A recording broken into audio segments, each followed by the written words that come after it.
Good morning. It is way early in the morning. I wanted to get out here quicker than I did this evening because I found this earlier today and I thought, man, I'm going to pass this on to one of you guys. This old girl here, we got here is a Texas Star 667. It's in relatively good condition. It's got a little chip out of the face over here in a corner and a little bubble over here, but it's got a brand new meter in it and all brand new switches. This amplifier here, me and this amp have spent a lot of time together in the past. This was the amp that I figured out how to do HG transistors in. This is a trade-in amplifier, so somebody sent this in and said, I want you to pull the Toshibas out of this and build me whatever. I think it was like 2x4s. I don't even remember. I mean, this is, we're talking 5 years ago now. It's been a hot minute, right? So I went through and I figured out how to make it work with Toshibas in it, which we changed to a 1350 puff capacitor here and here, and we changed some other stuff around. This has got a Toshiba 2290 in it as a driver, a real Toshiba 2290 down in there is the driver. And that's driving four 2879 16D08 HG transistors. So what I wanted to do to it tonight is I wanted to put the new meter on it.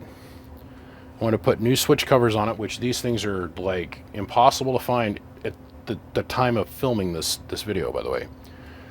I did some coax upgrades on it, did the power wire upgrade on it, and the end result is about 650 watts worth of decent, good, clean power. Stable, clean, good power. Put about 30 watts of drive in this thing.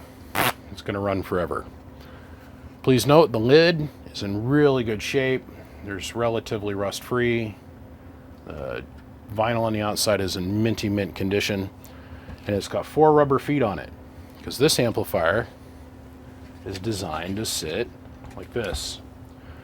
Put a 120 millimeter fan on it. Of course, comes on when you turn the amp on. Preamp works great. Dial-a-watt works great. The delay works great. Everything on this works as it should. Let's get situated. Let's run this thing real quick. Full disclosure, the edge of the fins have got a little bit of chipping on them, and the edge of this tin has got just a little tiny bit of corrosion to it, but not, it's pretty clean. I could probably go and squirt this with some paint and no one would ever know, but I'm just saying it in full disclosure. So let's reach up here, turn up the radio, amp on. Oh yeah, I gave it all LED upgraded, by the way.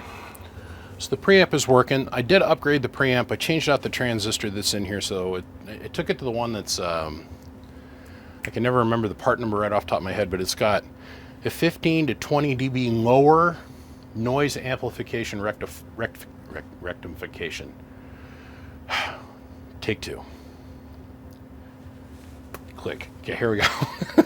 It's got a 15 to 20 dBm lower noise floor rectifying circuit in it now versus the stock transistor. So what I mean by that is when you turn a preamp on this amp, because we've upgraded the preamp transistor in here, the stock preamp transistor will create 20 dBs of noise versus every 1 dB of signal it actually brings in. Just the transistor in its amplification mode creates 20 dBs of noise, more than what this transistor has in it.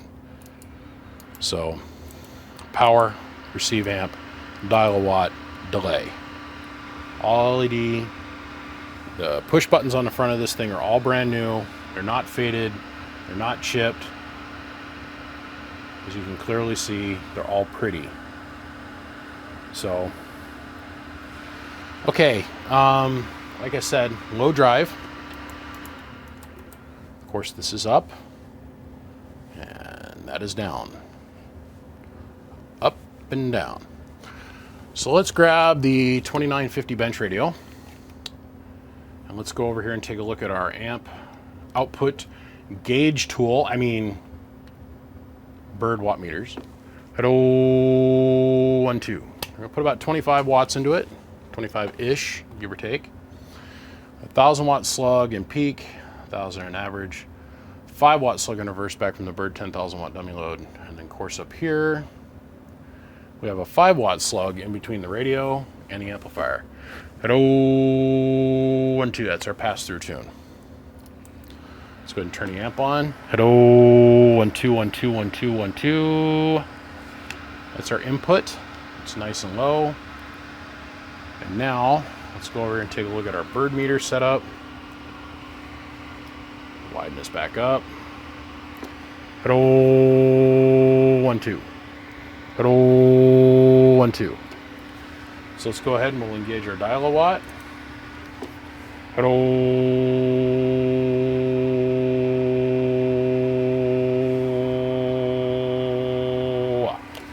Nice and smooth. At 0. And now our delay. So let's cruise down here and let's watch this thing operate.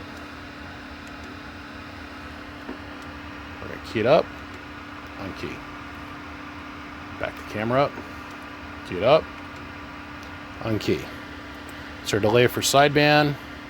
And so how this really works is high, medium, low. Okay?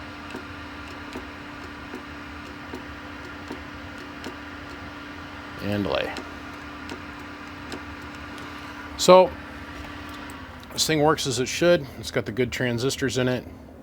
It's set up perfect. It's got a fan on it. It's the middle of the night, you guys. And I apologize for the lateness of the hour of me putting this up for sale, but shoot, give me a call, hit me up with via text, something. Reach out, hit me hard. I'm going to be awake here for probably another hour or two after this video is released. If you want it, I'd probably say at least $750, and that's including shipping. I'll throw the shipping in on top. So just go ahead and give me a ring, hit me up, call the number real quick, first one to me. Don't disparage. If you reach out to me and you don't get me, that means I probably fell asleep. I'm going to get to my phone, I'm going to return phone calls first, and then I'm going to return texts. So I will be calling somebody quickly. It will have a BBI logo on the top of the lid, on the opposite side, on the top of the lid. And that's that. Gentlemen, I got to run. Good day. Appreciate you guys. Click, click. See you. Bye.